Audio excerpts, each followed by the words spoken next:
You're about to begin a journey most people never dare to take. Not because they can't, but because they don't know how.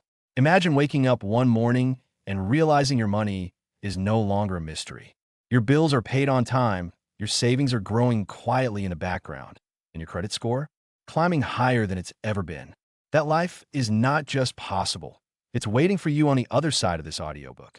But let me be honest, this story doesn't start with wealth. It starts with failure, fear, and over $80,000 in debt.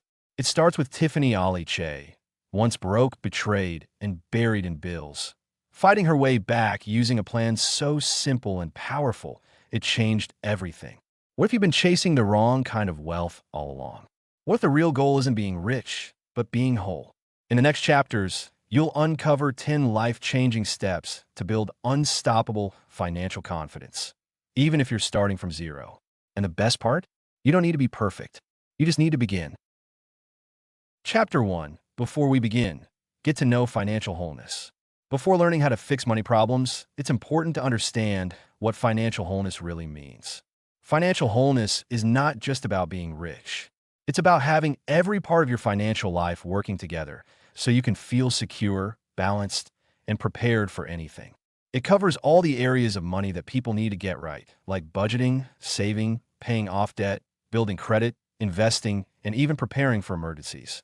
When all these pieces are working together, life becomes more manageable, and unexpected financial problems no longer cause panic or fear. Financial wholeness is different from financial freedom. Freedom usually means being able to do whatever you want with money. But wholeness is about control, peace of mind, and stability. Even if someone doesn't earn a huge income, they can still achieve financial wholeness. It's not about how much money you make.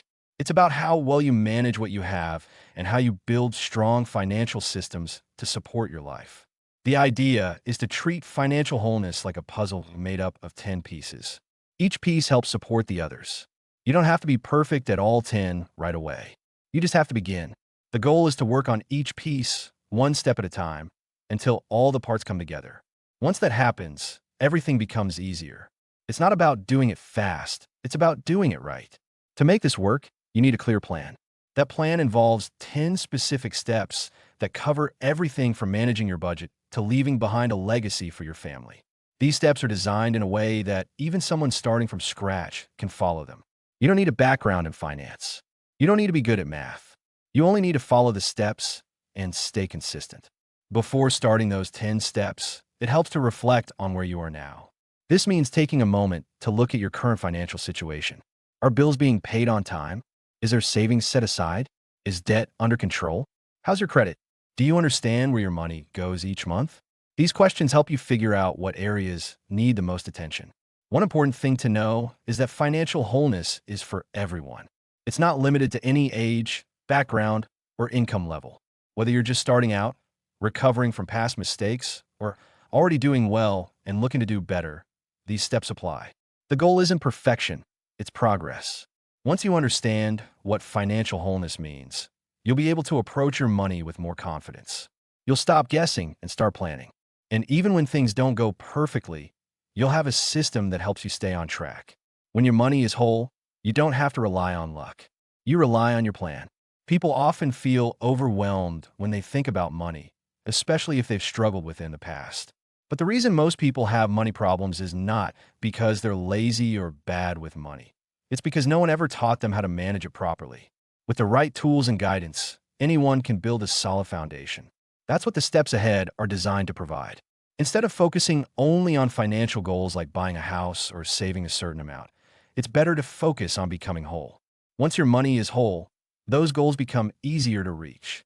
You won't have to start over every time something unexpected happens. Your finances will be ready to handle life's ups and downs. The concept of financial wholeness brings together the best parts of traditional financial advice and modern tools. It combines practical steps like budgeting and saving with long-term strategies like investing and planning for the future. When these things are all working together, money becomes a source of strength, not stress. To get started, you don't need to change everything overnight. You only need to commit to learning and applying what you learn. Start with one piece of the puzzle. Master it, then move on to the next. Over time, Each piece will strengthen the others. And when all 10 pieces come together, your money will finally work for you, not the other way around. This is what it means to be financially whole. This is where the journey begins. The next steps will break down each part of the process in detail, so that by the end, everything is in place and your money is finally under your control. Chapter 2, 10% Whole, Budget Building. To begin building your financial life, you need a strong base. The first part of that base is creating a budget. A budget is not about restriction. It's about awareness and intention. The goal here is to build what's called a noodle budget. This kind of budget helps you survive on your lowest comfortable income level. It covers only what's necessary: your rent or mortgage, utilities, groceries, transportation, insurance, and anything else that you need to simply live and get by. The noodle budget gets its name from those times when money is so tight, you might only afford noodles to eat. It doesn't include extras like dining out, entertainment, or online shopping. It is a survival plan, not a lifestyle plan. This becomes your emergency foundation. Knowing your noodle number helps you understand how much you truly need if things get hard, like during a job loss or emergency. Once your noodle budget is clear, the next step is to create a full budget based on your current income. This includes everything you usually spend money on each month: needs, wants, savings, and debt payments. To do this, gather your income sources, your salary, side hustle money, or any regular inflow, and list out your monthly spending habits. This includes fixed expenses like rent or loan payments, and variable ones like groceries and gas. It's important to track every dollar. Write everything down or use a spreadsheet, budgeting app, or notebook. Accuracy matters.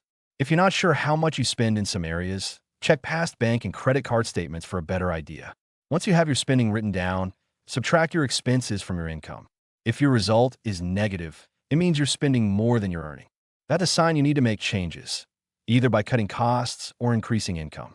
If your result is positive, that leftover money becomes your opportunity to save more, pay off debt faster, or invest.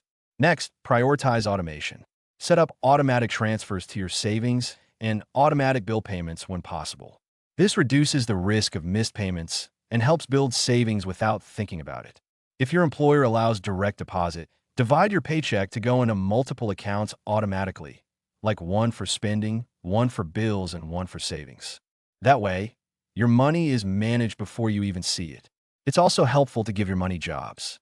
Label each part of your income with its purpose. Some for bills, some for needs, some for goals. This removes confusion about where your money goes. You're not just saving blindly. You're saving for a specific goal, like an emergency fund, travel, or a down payment. Keep track of everything regularly. Review your budget monthly to see what needs adjusting. Prices go up, incomes change, life shifts. Your budget should grow with you. If you get a raise, adjust your budget to reflect smarter spending and saving, not just more spending. To stay organized, it helps to have at least 2 bank accounts, one for bills and one for spending. Your bills account should only be used for rent, utilities, loan payments, insurance, and savings transfers. All automatic bill payments come from here. Your spending account is for daily expenses like food, gas, or entertainment. This split keeps you from accidentally spending your rent money at a restaurant.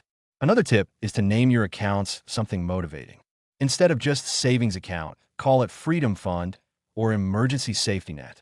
The name reminds you why you're saving and helps you think twice before dipping into it. If you're paid weekly or bi-weekly, plan how to split your bills over those pay periods. List which bills need to be paid from which check. This prevents late fees and financial stress. Also, consider keeping a budgeting calendar that shows when each bill is due and what paycheck it comes from. The goal of budgeting isn't to be perfect. It's to be consistent and aware. Even if you fall off, you can start again the next month. The noodle budget protects you in hard times, while the full budget helps you grow in good times. To reach the first 10% of financial wholeness, you need to build both budgets, the survival plan and the everyday plan. When you know your numbers, you're no longer guessing. You're managing your money with clarity. And that's the first real step toward freedom. Budgeting is the tool that gives you control. It's not about how much money you have. It's about what you do with the money you earn. When you learn how to assign every dollar a job, you're no longer reacting to your finances, you're leading them. And that's where true progress begins. Chapter 3, 20% Whole. Save like a squirrel. To become 20% whole with your finances, the next focus is saving, and doing it with purpose and structure. The concept is simple. Save like a squirrel. Squirrels don't wait until they're starving to gather food. They prepare in advance. The same mindset is needed for your money. Saving isn't just about stashing away cash. It's about building a system that protects you from future surprises and creates opportunities for your goals. Start by dividing your savings into 3 clear categories: emergency savings, goal-based savings, and wealth savings. Each serves a different purpose, and knowing how much to put in each will bring order to your financial life. Emergency savings is your first priority. This is money set aside for unexpected events like job loss, a medical emergency, or car repairs. It should be easily accessible, typically in a high-yield savings account. The goal is to build up to at least 3 months' worth of essential living expenses. If you're just starting, begin with a micro goal, like saving $100 or $500. Once that's reached, work toward 1 month of expenses, then 2, and so on. What matters most is consistency. Automate a small amount each payday, so it becomes a habit, like brushing your teeth. Next comes goal-based savings. These are short to mid-term goals that matter to you. It could be a vacation, holiday gifts, or a new laptop. You should open separate savings accounts for each goal and nickname them, like Summer Trip 2025 or a laptop fund. This makes it clear what each dollar is for and helps prevent accidental spending. Choose online banks with no monthly fees and good interest rates. Automate transfers into each account depending on your priorities and timeline. If your vacation is in 6 months and you need $600, save $100 per month. If it's in 12 months, save $50 monthly. Naming each account gives your money purpose and helps you stay focused. The third type of savings is wealth savings. This isn't for emergencies or short-term goals. This money is to build long-term wealth and take advantage of unexpected opportunities. It's for things like investing in your future, buying a home, or funding a business idea. While this money also sits in a savings account initially, it has a different purpose. It's not for spending, it's for growing. Once you've built enough of an emergency cushion and met your short-term goals, this category becomes your focus. To make saving work, you need automation. Automation removes emotion and forgetfulness from the process. Set up your direct deposit or paycheck so that savings is taken out first. If possible, have a portion of your paycheck directly deposited into your emergency or goal-based accounts. If your job doesn't offer that, set up recurring transfers right after payday. This way, you save before you even see the money. Also, it's important to separate your savings from your checking. When your savings is mixed with your spending money, it's easier to dip into it. Use an online-only bank with a delay between withdrawal and deposit. That delay creates a mental pause before you touch your savings. This space helps you make better decisions. Saving should never feel like punishment. It's simply the practice of preparing. You don't need to start big. Even $5 or $10 saved regularly adds up. The most powerful thing you can do is save before you need the money, not after. That's how squirrels survive the winter and how people survive financial storms. To stay motivated, track your progress. Watch your emergency fund grow from $100 to $300, then $500, and then 1 full month of expenses. Celebrate milestones along the way. It helps to use visual tools like savings charts or a money journal. When you see your money working, it encourages you to keep going. One powerful strategy is to use windfalls. When you get extra money, like a tax refund, bonus, or birthday cash, put a portion like 50% into savings before spending the rest. This jumpstarts your progress and builds your cushion faster without affecting your regular budget. Avoid common traps like dipping into emergency savings for non-emergencies. A sale at your favorite store or an unplanned dinner out is not an emergency. Be strict about what qualifies. Emergency money is your safety net, not a convenience fund. As you continue building savings, revisit your categories. Your goals will change, and so should your savings plan. Maybe you'll create a wedding fund or a baby fund later. Stay flexible and adjust your plan as your life evolves. Saving like a squirrel means preparing before life demands it. It's not about hoarding money. It's about creating peace, flexibility, and control over your future. The work you do now, little by little, sets the stage for everything that comes. Chapter 4, 30% Whole, Dig Out of Debt. To begin clearing debt, the first step is to list out every debt you owe. That means writing down the name of the lender, the total amount you owe, the minimum payment required each month, the interest rate, and the due date. This gives a full picture of where things stand, instead of having vague ideas or scattered documents. Without a complete list, it's impossible to make a plan that works. Clarity is the foundation of progress. Once everything is listed, it's important to organize the debts by either the total balance or the interest rate. If you need emotional motivation and want quick wins, list them from smallest to largest balance. If saving money on interest is your focus, then list them from highest to lowest interest rate. Either method works. The key is consistency and choosing the method that will help you stick with the plan. After choosing an order, the next step is to commit to paying the minimum payment on every single debt, except for the one at the top of your list. That top one becomes your focus debt. Any extra money you can find, whether it's from cutting small expenses, a side job, a gift, or even selling in used items, goes toward that one debt.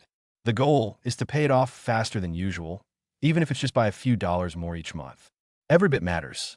As the first debt is paid off, you take the money that was going toward it and apply it to the next debt on your list. This is called a debt rollover. It creates a snowball effect. Each time one debt is eliminated, your available cash for the next one increases. That means faster payoff with each new target. The momentum builds. It's not about large windfalls or big payments all at once. It's about steady, intentional progress. To make this work better, automation plays a role. Setting up automatic payments helps avoid missed due dates, which means fewer fees and better credit. Scheduling payments right after payday ensures the money is already used for its purpose before temptation hits. Some lenders allow you to break monthly payments into 2 or even weekly payments, which can reduce the overall interest over time. It's a small shift that can make a big difference in the long run. When trying to free up money for debt payments, the budget becomes a helpful tool. It's important to look closely at where money is going and cut back where it makes sense. Not in extreme ways, but enough to reroute funds toward financial goals. Even $10 or $20 saved from a monthly subscription can help speed up the debt plan. In this stage, every dollar saved is a dollar redirected to freedom. Calling lenders can also open up new opportunities. Sometimes they offer hardship programs, reduced interest rates, or waive fees if asked. It's worth a phone call. A well-organized list makes it easy to speak clearly and ask for specific help. Being polite and persistent helps too. Some may say no, but others will say yes. That little yes can mean hundreds saved. If your debt includes collections, know that there are steps to take before making any payments. You should never agree to pay without first verifying that the debt is valid. Debt collectors are required to send proof. If you don't recognize the debt, request validation in writing before giving them any money. Once confirmed, you may be able to negotiate a settlement or payment plan. Always get agreements in writing before sending payment. In the case of student loans, especially federal ones, repayment options can be more flexible. Income-driven repayment plans can adjust monthly payments to match your income. Public service workers may qualify for loan forgiveness after consistent payments. It's essential to log into the student loan account and understand exactly what is owed, what repayment options are available, and how to apply for them. Knowing the details helps you make decisions that benefit you, not the lender.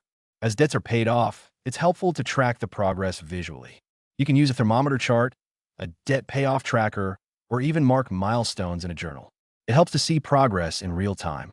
It keeps the mind focused and gives the motivation to keep going. Progress isn't always fast, but it builds over time. The journey out of debt is a step-by-step process. It doesn't require perfection, only consistency. Each payment is a step closer to financial freedom. The goal is not just to eliminate what's owed, but to create space for the future. With fewer debts, there's more control, more choices, and more peace.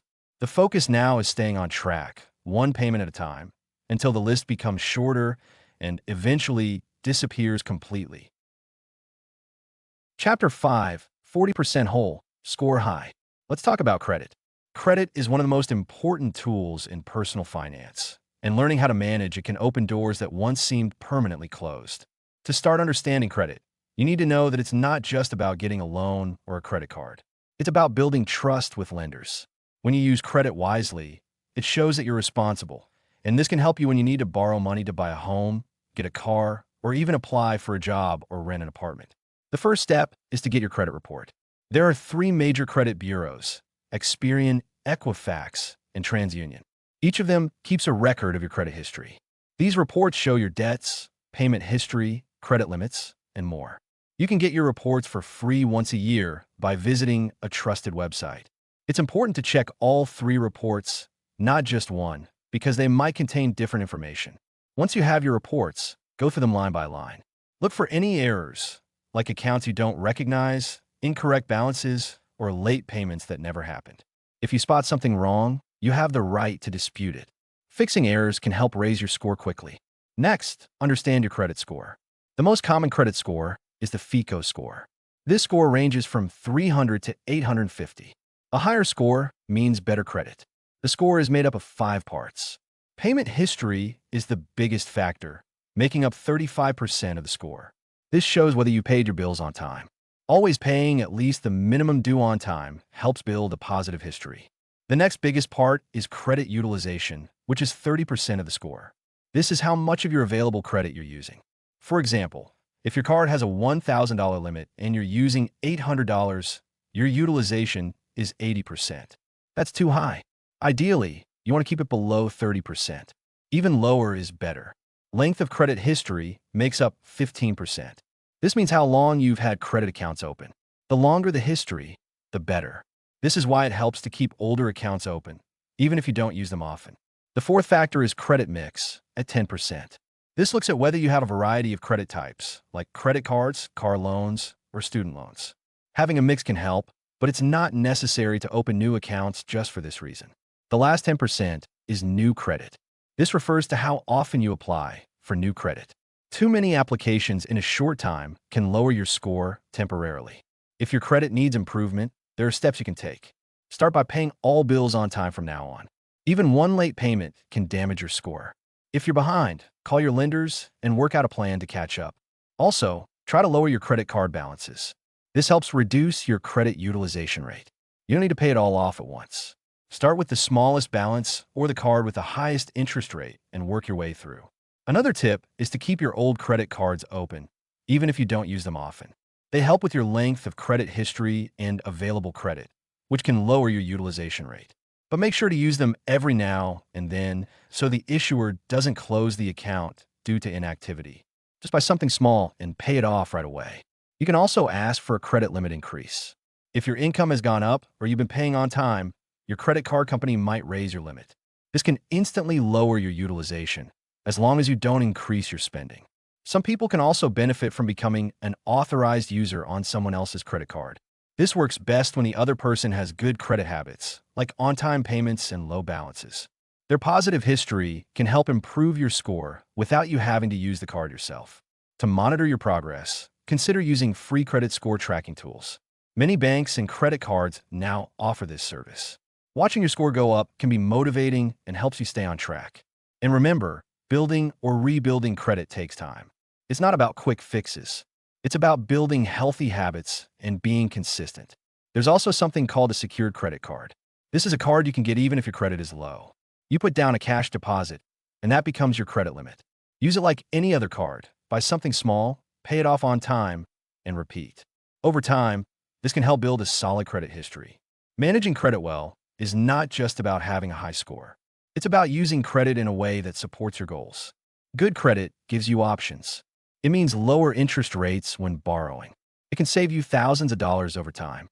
It can make your life easier, not harder. But it requires attention, responsibility, and sometimes starting from scratch. Chapter 6, 50% Whole. Learn to earn. Increase your income. To reach 50% financial wholeness, the focus must shift toward income. Budgeting, saving, and managing debt are all powerful tools, but without money coming in, or enough of it, those tools quickly lose impact. This step is about learning how to earn, and more importantly, how to earn more over time. The first step is to evaluate the current income. That includes all sources: regular salary, side gigs, freelance work, anything bringing money in. Understanding where income stands is just as important as understanding where it's going. Once income is clear, it's time to analyze whether it's enough to meet the financial goals set in earlier steps.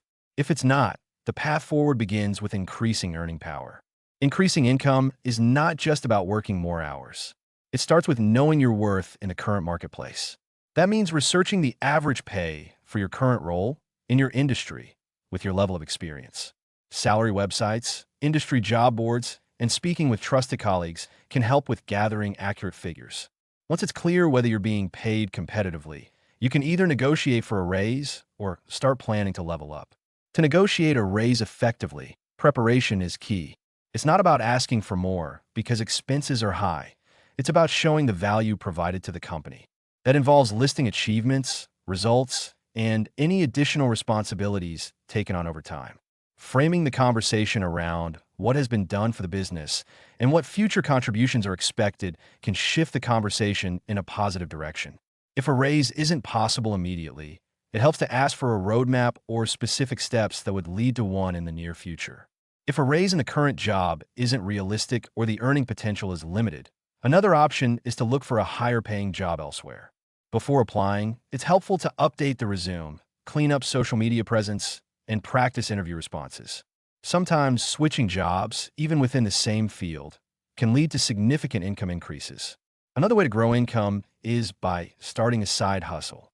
A side hustle can be something small that fits into evenings and weekends. It can be based on a skill like graphic design, tutoring, writing, or baking. It can also be service-based, such as dog walking, house sitting, or driving for a rideshare service. The key is to start with something manageable that doesn't interfere with the main job or family responsibilities. It doesn't have to be perfect, it just has to begin. Once a side hustle is earning, it can either remain a small supplement or grow into something larger. Some people discover that their side hustle eventually brings in more income than their full-time job. If that happens, the decision to scale up can be life-changing. But even if it stays small, that extra income can go toward paying off debt faster, building an emergency fund, or saving for larger goals. Another strategy is to turn a hobby into income. This might take time and effort, but it allows earning from something already enjoyed. Examples include selling handmade products, offering music lessons, creating online courses, or doing voiceover work. Platforms like Etsy, YouTube, Fiverr, and Upwork offer ways to connect with people willing to pay for these services. Learning new skills is another path to increased income. Some industries require formal certifications or licenses, while others value experience and portfolios. There are free and low-cost resources online to help learn these skills, websites, community colleges, and even workplace training programs. Choosing the right skill to learn depends on the income goal, time available, and interest. Focusing on skills that are in high demand, like coding, project management, or sales, can open new doors. It's also useful to identify and eliminate the leaks in income potential. These include undercharging for services, accepting low-value opportunities out of habit, or not setting boundaries that protect time and energy. Plugging these leaks is part of valuing time and labor accurately. As income grows, it's important not to automatically increase expenses. That mistake is called lifestyle inflation. Instead, the new income should serve earlier goals like saving more, investing regularly, or paying off high-interest debt. That way, the extra money leads to more security and opportunity, not just more spending. Reaching 50% financial wholeness means becoming confident in the ability to earn, and more than that, becoming intentional. It's about knowing that income doesn't have to stay stuck at the same level forever. By recognizing worth, learning new skills, and exploring new income paths, the power to grow financially is always within reach. Chapter 7, 60% Whole. Invest like an insider. To reach 60% financial wholeness, it's time to start investing. Investing is when your money works for you. It's different from saving, which is about putting money aside safely for short-term or emergency needs. Investing is focused on long-term growth, and it's a key part of building wealth. Before beginning, it's important to understand the basics. There are three main types of investments: stocks, bonds, and mutual funds. Stocks mean buying a small share of a company. If the company grows, so does your money. Bonds are like loans you give to companies or governments. and they pay you interest. Mutual funds are a group of investments bundled together, managed by professionals. To get started, the first step is to make sure your savings and debt are under control.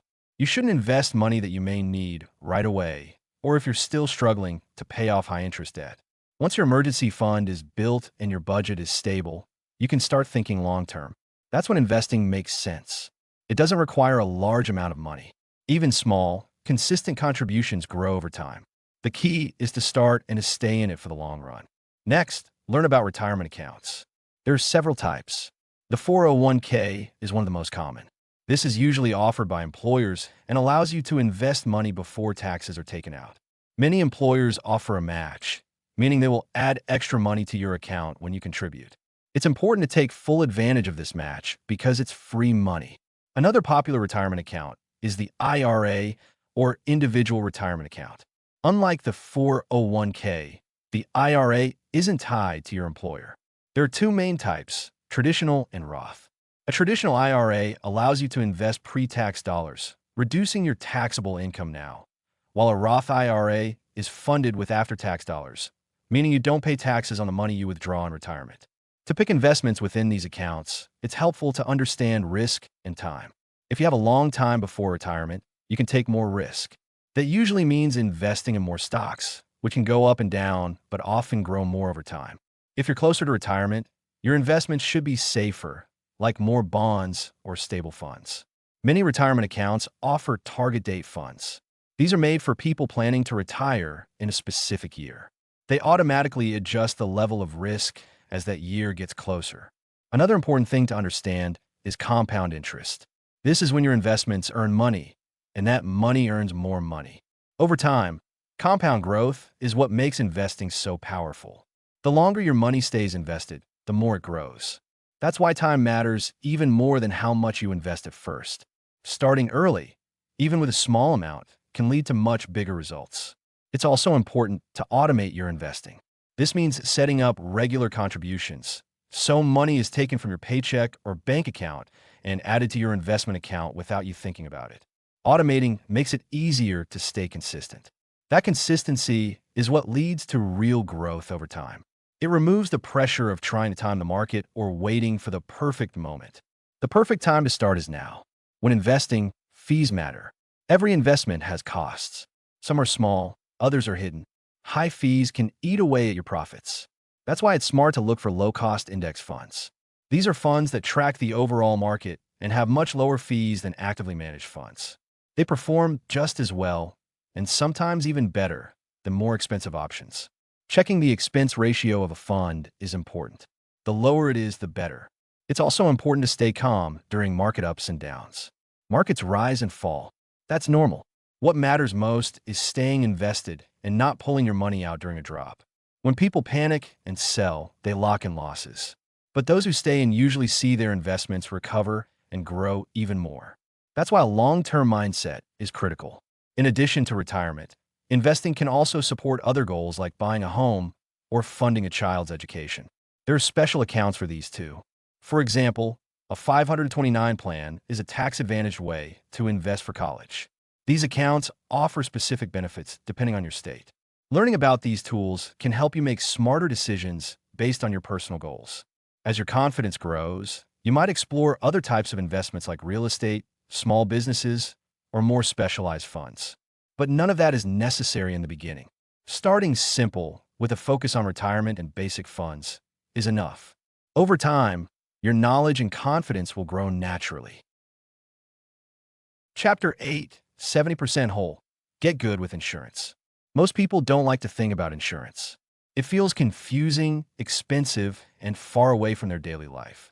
But getting good with insurance is a necessary part of becoming financially whole. Without it, a single accident, illness, or emergency could wipe out everything you've worked so hard to build. Insurance doesn't make you money, but it protects the money you already have. It works as a financial shield that helps you recover from losses without destroying your savings or forcing you into debt. There are different types of insurance you need to understand. Start with health insurance. It's not optional, it's essential. Medical bills are one of the top reasons people go into debt. Even a short hospital stay can cost thousands of dollars. Health insurance helps you cover those costs. If your job offers a plan, take time to study the options. Learn the difference between a premium, deductible, copay, and out-of-pocket maximum. If your job doesn't offer health insurance, check the marketplace or look into Medicaid or other state programs. Next is auto insurance. If you drive, you're required by law to have it. But not all policies are the same. You need to understand what's actually covered. Liability insurance covers damage you cause to someone else's car or property. Collision insurance covers damage to your own car, even if the accident is your fault. Comprehensive insurance covers things like theft, fire, and weather damage. If you lease or finance a car, the lender will usually require both collision and comprehensive. If you own your car outright, you can choose what coverage makes sense based on the car's value and your risk. Homeowners or renters insurance is also important. If you own a home, homeowners insurance is a must. It protects the building itself and usually everything inside it. If you rent, renters insurance is just as critical. Many renters believe the landlord's insurance covers their belongings. It doesn't. Renters insurance is inexpensive and protects you in case of fire, theft, or other loss. It can even cover you if someone gets injured in your apartment and decides to sue you. Then there's life insurance. This is something people tend to avoid talking about, but it's about protecting your family, not just preparing for death. If someone depends on your income, like children or a spouse, life insurance ensures they're taken care of financially if something happens to you. Term life insurance is the most affordable and straightforward type. It covers you for a set number of years and pays a lump sum to your beneficiary if you pass away during that time.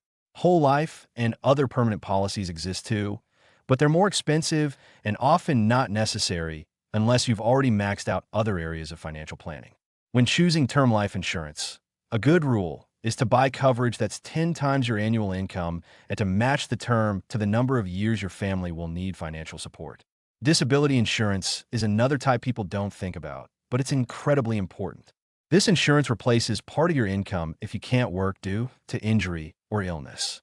It's especially critical if you're self-employed or your job doesn't offer paid sick leave or long-term disability benefits. Even if you have emergency savings, disability insurance can keep you afloat for the long months or even years it might take to recover. Short-term and long-term policies are available, and some employers offer them as part of their benefits. You also want to look at identity theft protection. In today's digital world, identity theft is more common than ever. One stolen credit card or social security number can lead to major financial damage.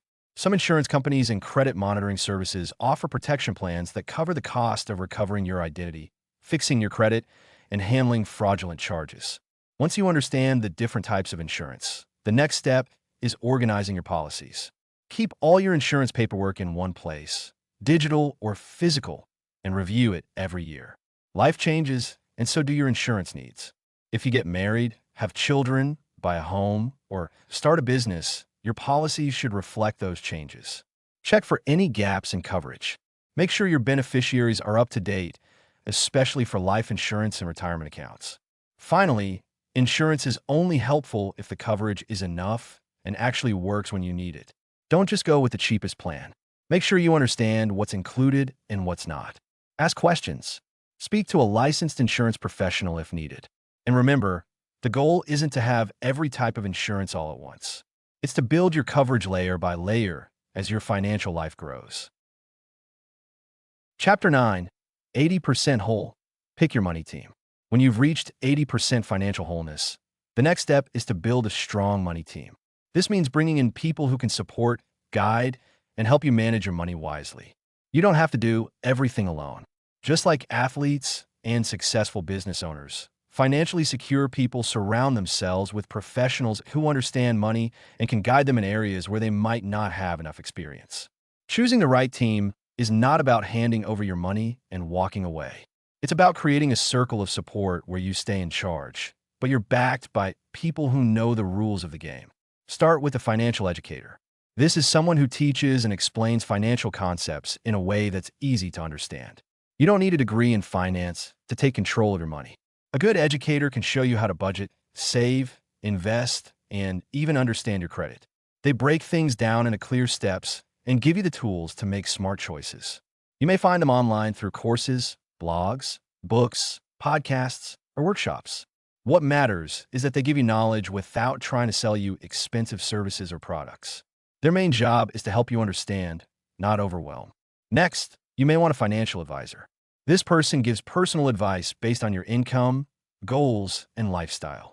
They can help create a detailed plan that includes saving for retirement, investing wisely, and reducing taxes. But before hiring anyone, make sure you understand how they are paid. Some advisors earn money through commissions, while others charge a flat fee or hourly rate. A fee-only advisor usually works in your best interest because they don't earn money by selling you products. Ask questions like, are you a fiduciary? How are you paid? What services do you provide? Make sure their answers are clear, and if they avoid answering or make things sound too complex, walk away. It's your money. They should never make you feel confused or pressured. A tax professional is another key member. Taxes can get tricky, especially if you run a business, freelance, or have multiple income sources. A tax preparer or accountant helps you follow the law and keep more of your money. They help you file correctly, find deductions, and avoid penalties. Some people only need help during tax season. Others may need year-round advice. Either way, choose someone with a strong reputation. Don't hand over your documents without checking their background. You want someone experienced, ethical, and willing to explain what they're doing. You may also want to include an insurance broker on your team. They help you find the right coverage for life, health, home, and auto insurance. A good broker isn't tied to one company, so they compare multiple plans to find the best one for your needs. They help you understand what's covered, what's not, and what your options are if things change. An estate attorney can help you create or update your will, power of attorney, and other legal documents. While not everyone needs a lawyer right away, having one becomes more important as your finances grow. They can make sure your wishes are clear and your family is protected if anything unexpected happens. Just like with other team members, look for someone who communicates well and listens. One of the most powerful, yet often overlooked members of your team is an accountability partner. This can be a friend, family member, or someone you trust to check in with you regularly. You don't need to share every detail of your bank account. Instead, talk about your goals, what steps you're taking, and where you're struggling. An accountability partner keeps you honest, encourages you, and celebrates progress with you. They don't need to be a financial expert. They just need to care and be consistent. All team members should match your values, communicate clearly, and work with your goals in mind. You can't afford to hand over control to someone just because they seem professional. It's okay to ask questions, compare different people, and take your time before making a decision. Be clear about what you need, what your goals are, and what you expect from each person. Don't be afraid to walk away from someone who doesn't feel right. The goal is to build a team that supports you and helps you move forward with confidence. Your money team can grow and change over time. In the beginning, you may only have an educator and an accountability partner. As your situation grows, you might bring in more specialists. The important thing is to stay involved and be the leader of your own financial journey. You're not handing over the keys. You're driving the car with experts in the passenger seat to help you steer. By picking the right team, you're setting yourself up for long-term success. Chapter 10, 90% Whole. Establish net worth goals. To move toward 90% financial wholeness, the focus shifts to understanding and establishing your net worth goals. This means taking a clear and honest look at what you own and what you owe. Net worth is a simple formula: assets minus liabilities.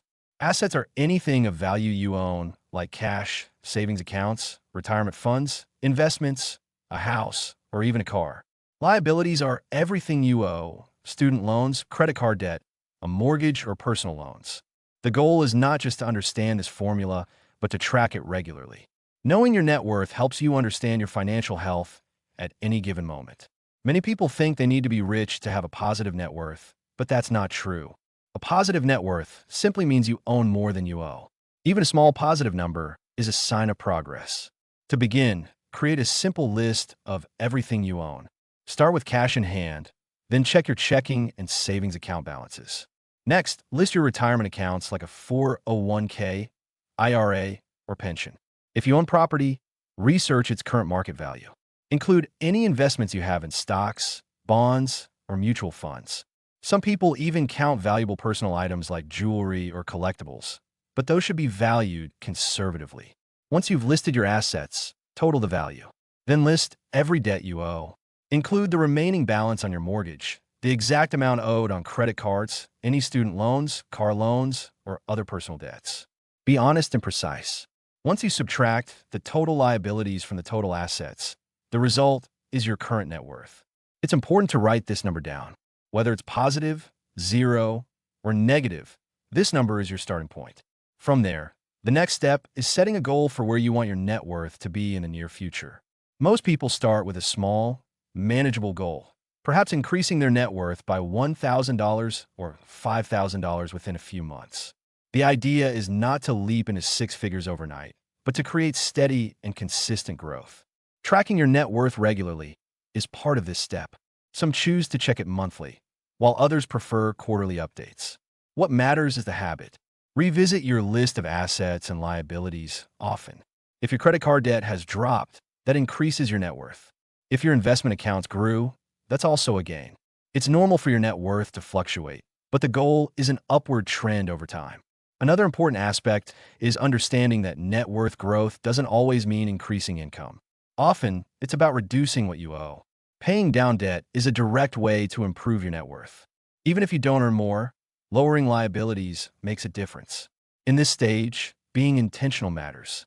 Focus on making decisions that either add to your assets or reduce your liabilities. One helpful practice is breaking your net worth goal into smaller checkpoints. If your goal is to increase your net worth by $10,000 a year, divide that into quarterly or monthly steps.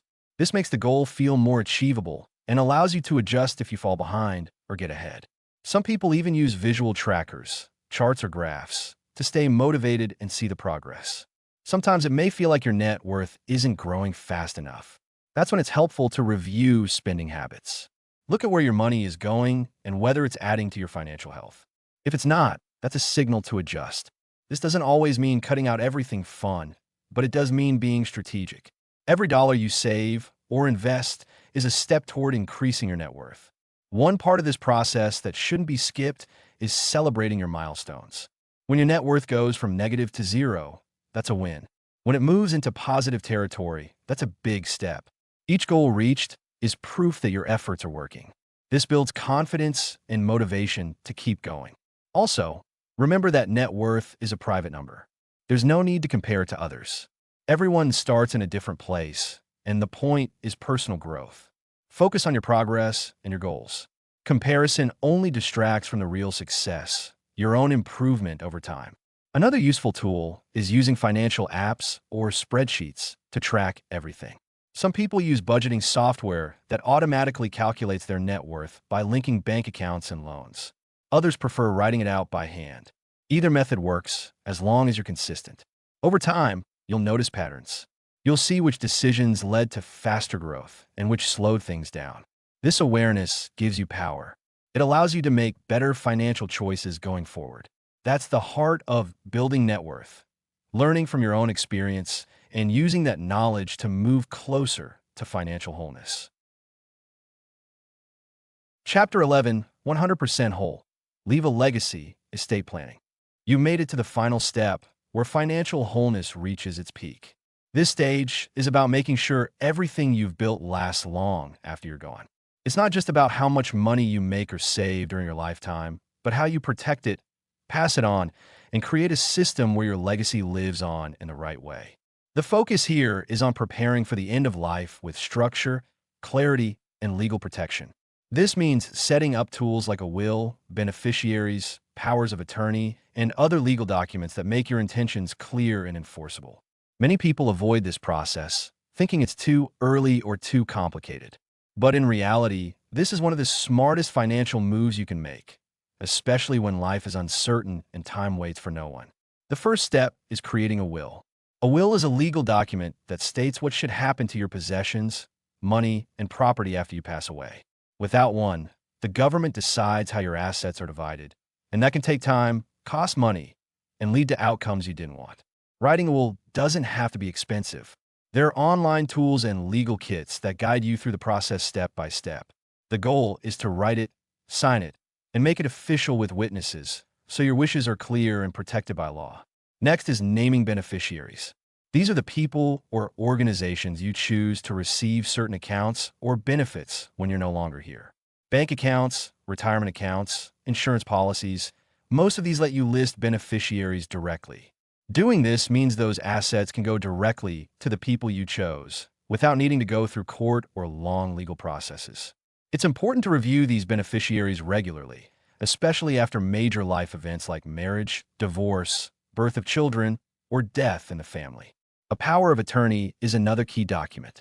This allows you to name someone to make financial decisions on your behalf if you become unable to do so. Without it, your family might have to go to court just to access your accounts or handle your bills. The person you choose should be someone trustworthy, organized, and comfortable making important financial decisions under pressure. In addition to financial power of attorney, there is also a medical power of attorney. This person makes healthcare decisions for you if you're unconscious or unable to speak. They make sure your wishes are followed, whether it's regarding treatment options or end-of-life care.